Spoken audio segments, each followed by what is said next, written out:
नमस्कार, मैं हूं आरती और आप देख रहे हैं वीएनएम टीवी। लास्ट वीक हम जुड़े थे आपके साथ एक बहुत ही इंपॉर्टेंट टॉपिक लेके जो रिलेटेड था चाइल्ड सेक्स अब्यूज के साथ। हमने बात की थी पॉक्सो एक्ट के बारे में और एक्चुअली ये पॉक्सो एक्ट क्या है और ये किस तरह से स्कूल्स में या गवर्नमेंट सेक्टर में इसे लागू किया जाता है, किस तरह का इसका प्रोसीजर है, उसमें आज डिटेल पे बात करेंगे और इसको प्रिवेंट कैसे करना है। अगर आपको आपके घर में या आपके बच्चे को अगर आपको इसके बारे में समझाना है, उसका ज्ञान देना है, उसकी अवेयरनेस क्रिएट करनी है, तो उसमें क्या पॉइंट्स एज अ पेरेंट या एज एन एजुकेशन इंस्टीट्यूट आपको ध्यान रखने चाहिए, आज उसी पर चर्चा करेंगे। आज मेरे साथ फिर जुड़ रहे हैं हमारे एक्सपर्ट मिस्टर मनीष। मनीष जी, आपका बहुत बहुत स्वागत है। नमस्ते, धन्यवाद। मनीष जी हैं लाइफ चेंज कोच, ये मेंटर हैं, इमोशनल इंटेलिजेंस वर्कशॉप कंसल्टेंट हैं, ये मोटिवेशनल स्पीकर हैं, ये चाइल्ड सेक्स अब्यूज और पॉक्सो एक्ट के कंसल्टेंट भी हैं। मिस्टर मुंजाल पटेल और मुंजाल जो हैं ये को फाउंडर हैं एडन कंसल्टेंसी एंड सर्विसेज के और पिछले 1.5 साल से काउंसलिंग सर्विसेज प्रोवाइड कर रहे हैं अडल्ट्स को, बच्चों को और पेरेंट्स को। भारत में जो ये घटनाएं घट रही हैं, इसकी संख्या जो है इसे हमें कम करनी है, तो किस तरह का बदलाव पूरे प्रयास में हमें लाना चाहिए? जी धन्यवाद। इसका जवाब देने से पहले मैं पहले शुक्रिया अदा करूंगा वीएनएम टीवी और आप सब लोगों का कि इतना एक अहम मुद्दा पर आप फिर एक एपिसोड कर रहे हो और ये बहुत ज़रूरी है और इसके लिए फिर से धन्यवाद आपको।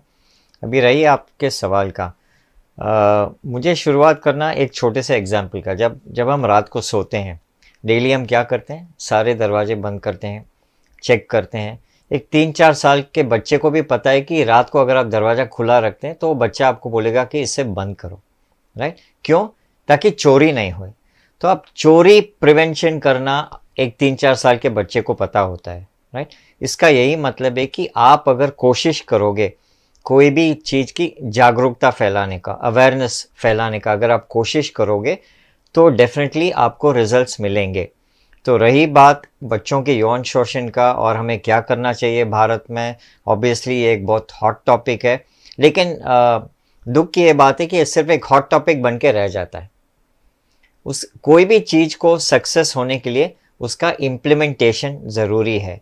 ये टॉपिक डिस्कशन होता है, जैसे आज भी आप और हम डिस्कस करें, हम सब यहाँ मिलकर डिस्कशन होने वाला है, सब होने वाला है। ये पब्लिक तक भी पहुँचेगी, स्कूल्स तक पहुँचेगी, बट कौन इसको इम्प्लीमेंट करेगा ये ज़रूरी है। तो रही बात जागरूकता की और रही बात चाइल्ड सेक्स अब्यूज़ या बच्चों के यौन शोषण को कम करने वाली बात, वो सिर्फ जागरूकता प्रोग्राम से ही हो सकता है, इसका और कोई भी सॉल्यूशन नहीं है। अभी दूसरी बात यह है कि ये कहाँ हो सकता है। सबसे ज़रूरी बात, जहाँ हमें भीड़ मिलेगी, और बच्चों की भीड़ कहाँ मिलेगी, हमें स्कूल्स में मिलेगी। लेकिन क्या स्कूल्स फॉरवर्ड आएंगे इस प्रोग्राम्स के लिए? 2017 से मैं काम कर रहा हूँ, मैं और मेरी टीम काम कर रहे हैं चाइल्ड सेक्स अब्यूज़ पे एंड पॉक्सो एक्ट अवेयरनेस पे हम काम कर रहे हैं। हम अगर 20 स्कूल में जाते तो कोई एक स्कूल बोलता कि हाँ हम इस प्रोग्राम को करेंगे। तो इसका रेशियो ये है, स्कूल्स इसमें इंटरेस्ट नहीं दिखाते हैं और उन्हें कहीं ना कहीं उन्हें लगता है कि उनके पास सारा नॉलेज है, बट सच ये है कि उनके पास एक्चुअली कोई नॉलेज नहीं होता है। ज़्यादातर स्कूल्स गुड टच या बैड टच, जो गलत है एक्चुअली, जो सेफ़ एंड अनसेफ टच होना चाहिए, वहाँ तक करके एक टिक मार्क डाल के छोड़ देते हैं कि हाँ हमने प्रोग्राम कर दिया, यहीं तक ख़त्म हो जाता है। तो अगर हमें इस विषय पर सही में काम करना है, सारे स्कूल्स को इनिशिएटिव लेना पड़ेगा और ये जागरूकता फैलानी पड़ेगी। अवेयरनेस बहुत ज़रूरी है, बिना अवेयरनेस के कुछ नहीं होने वाला है। पॉक्सो एक्ट करके एक एक्ट है जो स्पेशली 2012 में बनाया गया था, पिछले एपिसोड पर भी इसकी चर्चा हमने की थी। वो एक्ट एक बहुत पावरफुल एक्ट है। अगर लोग इस एक्ट के बारे में जानेंगे, बच्चे लोग जानेंगे इस एक्ट के बारे में, तो उन्हें भी बहुत यूज़फुल रहेगा ये कि हाँ अगर मेरे साथ कुछ गलत हो रहा है या मेरे दोस्त के साथ कुछ गलत हो रहा है या मेरे सोसाइटी में किसी बच्चे के साथ गलत हो रहा है, मुझे मालूम है कि मुझे कहाँ कंप्लेन करना है, कैसे कंप्लेन करना है। तो ये सब पॉसिबिलिटीज़ हैं, लेकिन ये पॉसिबिलिटीज़ कैसे होंगी? जब तक आप अवेयरनेस नहीं स्प्रेड करोगे, जब तक ये नहीं होगा। राइट, तो awareness is very important. Awareness important है और वीएनएम टीवी का हमेशा का यही ऑब्जेक्टिव रहा है कि ऐसे सारे जो विषय नॉर्मल जनता नहीं करती है वो हम यहाँ पर आपके लिए लेकर आए, ताकि आपको पता चले कि ये सारी चीज़ें जो चल रही हैं, हर चीज़ के लिए गवर्नमेंट ने कुछ ना कुछ बना के रखा है, लेकिन क्या हमें पता है उसके बारे में? नहीं पता है। ये एक्ट कितना इम्पोर्टेंट है और कितनी सारी चीज़ें इस एक्ट में, जैसे मनीष जी ने लास्ट सेशन में बताया था कि बताई गई हैं कि हर एक छोटे एक्ट के लिए उसमें सज़ा है। हमें ये सारी चीज़ें पता नहीं है और इसीलिए इस एक्ट को जानना बहुत ज़रूरी है। मुंजाल, आपसे जुड़ेंगे इसी एक्ट को लेकर के आपकी जो एजेंसी है वो पेरेंट्स के साथ और गवर्नमेंट सेक्टर्स के साथ काम करती हैं, तो थोड़ा सा अगर आप हमारी ऑडियंस को बताएं कि पॉक्सो एक्ट एक्चुअली क्या है और अगर इसमें हमें जागरूकता फैलानी है तो क्या चीजें हमें ध्यान में रखनी होगी? जो पॉक्सो का जो एक्ट बना है 2012 से, जो हमने लास्ट एपिसोड में भी डिस्कस किया था, तब से लेके आज तक जो प्लेटफॉर्म पे इसको इम्प्लीमेंट करना चाहिए वो प्लेटफॉर्म ऐसे प्लेटफॉर्म्स है जो स्कूल्स है, स्पोर्ट्स एकेडमी है, या ऐसा कोई भी प्लेस जहाँ पे बच्चा जाके सीखता है या रहता है। For example day care centre. तो ऐसे जितने भी प्लेटफॉर्म्स अवेलेबल है, पहले तो उनको ये चीज़ पता होनी चाहिए। अब एक्ट जो बना है उसके फायदे और नुकसान दोनों भी है, वो हर एक एक्ट में होता है। कई सारे ऐसे फैक्ट है जो केस स्टडीज में हम बताते हैं कि इसका सही इस्तेमाल करना बहुत ज़रूरी है। अगर हाफ इंफॉर्मेशन लेके आप इसको यूटिलाइज करना चाहोगे तो ये फ्यूचर में आपके अगेंस्ट आ सकता है जी। तो as far as the process of awareness is concerned, जैसे मैंने बताया, जहाँ पे बच्चे जा रहे हैं या जहाँ पे वो पढ़ रहे हैं। दूसरा क्षेत्र ये है कि टीचर्स को और पेरेंट्स को अवेयर करवाया जाए। अब टीचर्स जो है स्कूल्स के अपने एक्स्ट्रा करिकुलम है उनके पास, या को एक्टिविटीज वो करवाते हैं या पढ़ाई करवाते हैं। इसके साथ एटलीस्ट 30 डेज 45 डेज मंथ या जो भी उनका शेड्यूल रहता है उसमें इसको थोड़ा सा वेटेज देंगे तो ये एज अ रिफ्रेशर बच्चों के लिए काम करेगा। क्योंकि जब हम किसी भी कमर्शियल को देखते हैं वो चीज अगर हमारे सामने नहीं होती है हम इसको धीरे धीरे भूल जाते हैं। तो साल में अगर एक बार इस चीज को as a customize product for student या as an optional product for the students अगर हम रिप्रेजेंट ना करके इसको हम कंपल्शन अगर बनाते हैं, और दूसरा it should be discussed, it should be discuss in society. ऐसा कोई प्लेटफॉर्म हो जहाँ पे पेरेंट्स बच्चों से बात कर सके या टीचर्स बच्चे से बात कर सके या टीचर्स भी पेरेंट्स से बात कर सके इस बारे में, क्योंकि ये ट्रायंगल बच्चों की लाइफ के लिए बहुत ही इंपॉर्टेंट है।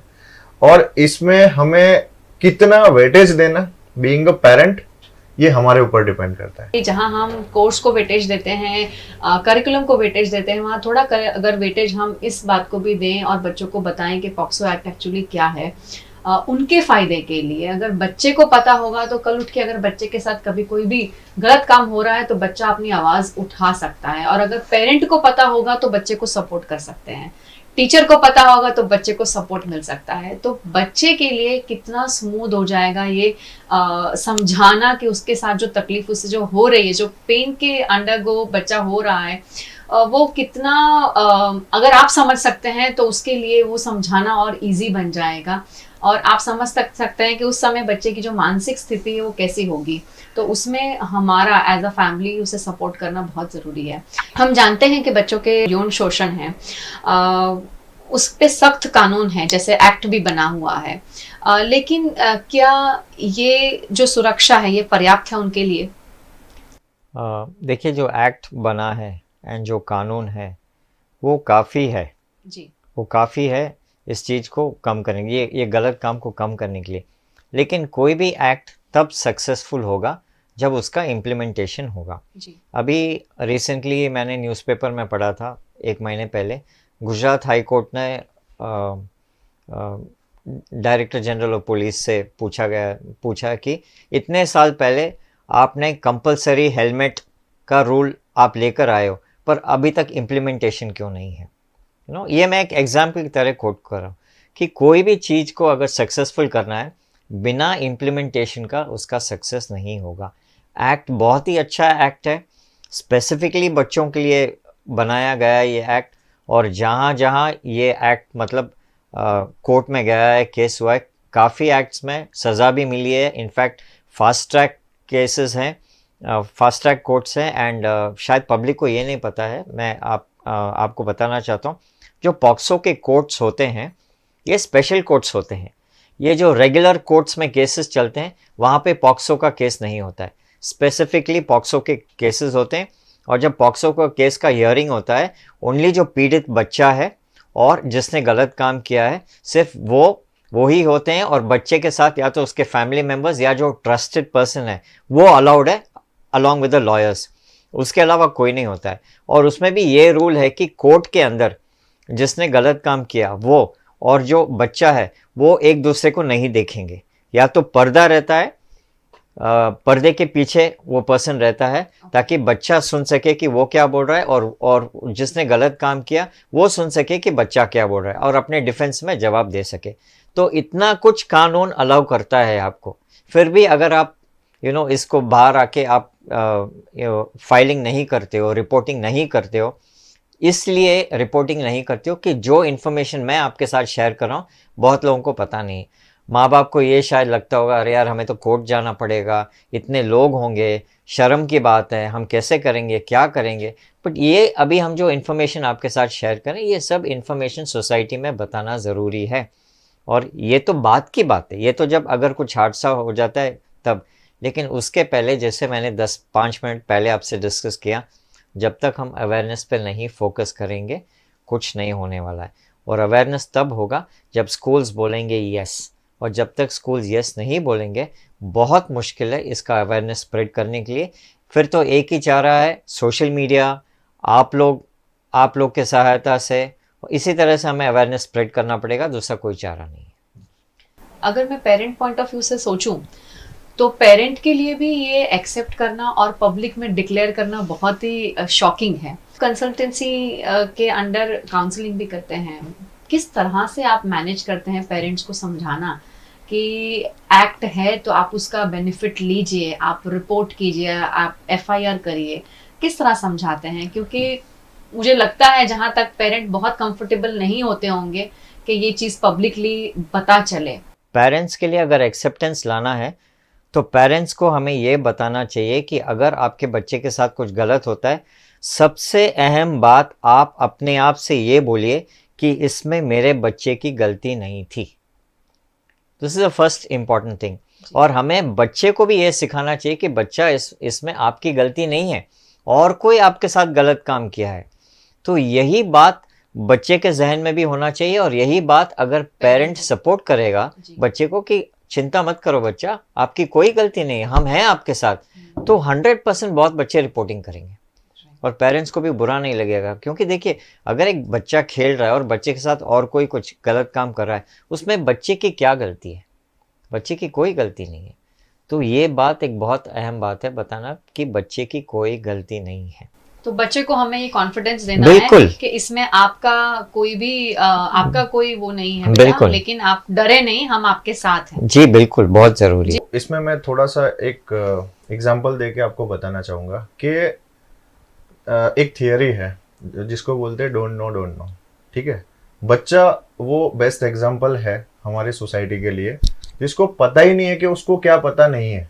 ठीक है, तो जो इंफॉर्मेशन या जो सहानुभूति फ्रॉम द पेरेंट्स और एक support structure from the school as well as home, ये अगर बच्चे को मिलता है और उसको एक कॉन्फिडेंस अपने अंदर हो जाता है कि जहां पे भी मैं अपनी बात रखूंगा उसको सुना जाएगा, मुझे करेक्ट इंफॉर्मेशन या करेक्ट सपोर्ट मिलेगा, तब जाके बच्चा खुल के बात करेगा। अगर आपके घर का माहौल ये है कि पेरेंट्स में से फादर स्ट्रिक्ट है तो बच्चा डेफिनेटली मम्मी से जाके बात करेगा, because he is afraid that अगर मैं पापा से बात करूंगा तो पापा will react something x, right.